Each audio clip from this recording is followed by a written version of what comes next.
आज Doubtnut app download करें।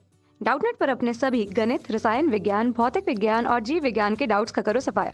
बस प्रश्न की फोटो खींचो, एक ही प्रश्न को क्रॉप करो और तुरंत वीडियो सोल्यूशन पाओ। अभी डाउनलोड करें।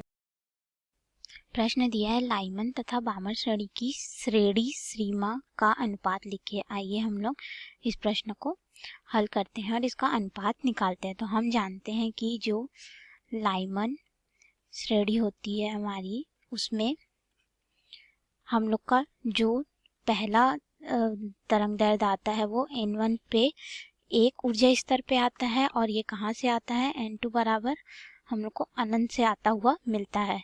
तो हम लोग और बामर श्रेणी के लिए जब हम लोग देखें तो बामर श्रेणी के लिए जो हमारा जो तरंग दैर्ध्य आता है वो हमारा n1 बराबर 2 पे आता है, दूसरे उत्तेजित या फिर दूसरे ऊर्जा स्तर पर आता है। और ये कहाँ से आता है, n2 बराबर ये भी अनंत से आता है।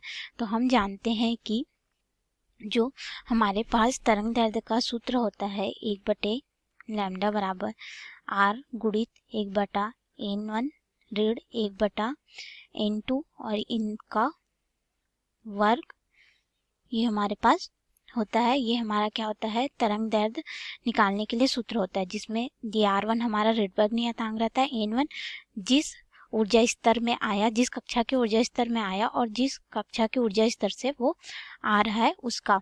तो आइए हम लोग इसी के आधार पर आगे हल करते हैं। तो हम लोग सबसे पहले यहाँ लाइमन श्रेणी के लिए निकालेंगे। तो ये हो जाएगा हमारा 1 लैम्डा एल कर लेते हैं, लाइमन श्रेणी के लिए निकाल रहे हैं। तो ये हो जाएगा ऋणात्मक नियतांक और यहाँ पे 1/n1 का मान हम लोग लाइमन श्रेणी के लिए क्या रखते हैं, 1।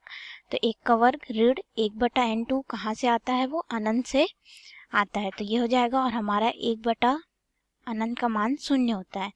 तो हमारे पास यहाँ पे 1/लैम्डा एल यानी कि हम लोग जो लाइमन श्रेणी के लिए ले रहे हैं वो कितना हो जाएगा, r/1, क्योंकि 1 का वर्ग तो 1 होता है। आइए अब हम लोग इसको आगे हल करते हैं। तो हमारे पास लैम्डा एल बराबर कितना हो जाएगा, 1/r। हमको लाइमन श्रेणी के लिए जो तरंग दैर्ध्य है उसका मान हमको कितना मिल गया, 1/r।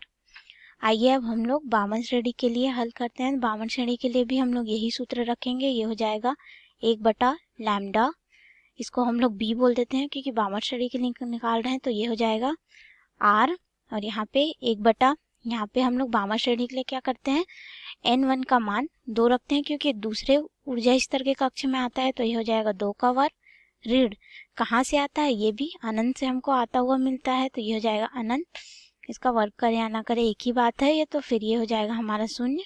अब हमारे पास आगे इसको हल करेंगे तो हमको ये मिलेगा 1/लैम्डा बी बराबर आर, लैम्डा बी बराबर आर और ये हो जाएगा 1/4 और ये तो हमारा 0 है। तो ये हो जाएगा हमारा r/4।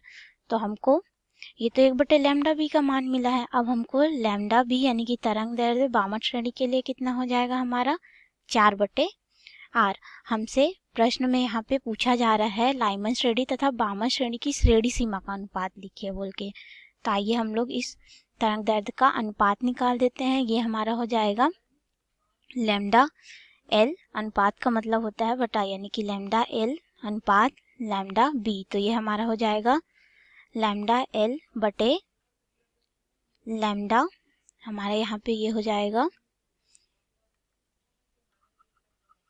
लैम्डा एल बटे लैम्डा बी। तो ये हमारा हो जाएगा यहाँ पे 1/r और यहाँ पे ये बटा है तो हम लोग इसको ऐसे गुणा करके लिख देंगे। तो ये क्या हो जाएगा, हमारा हो जाएगा r/4।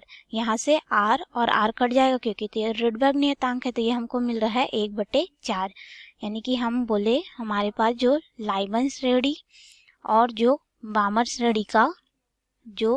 श्रेणी का अनुपात है वो कितना मिल रहा है, 1/4। तो हमारे पास ये आ गया है अनुपात लाइमन श्रेणी और बामन श्रेणी की श्रेणी सीमा के लिए। दोस्तों ये हमारा उत्तर है। लाइमन श्रेणी और बामन श्रेणी के श्रेणी सीमा का अनुपात हमसे पूछा था तो हमने उसके तरंग दैर्ध्य का अनुपात निकाल दिया ऊर्जा स्तर के सापेक्ष में। तो ये हमारा उत्तर है। धन्यवाद। कक्षा 6ठी से 12वीं से लेकर नीट, IIT, JEE वो एडवांस के लेवल तक 1 करोड़ से ज्यादा छात्रों का भरोसा। आज ही डाउनलोड करें डाउटनेट ऐप या व्हाट्सएप करें अपने सारे डाउट्स 8400 400 400 पर।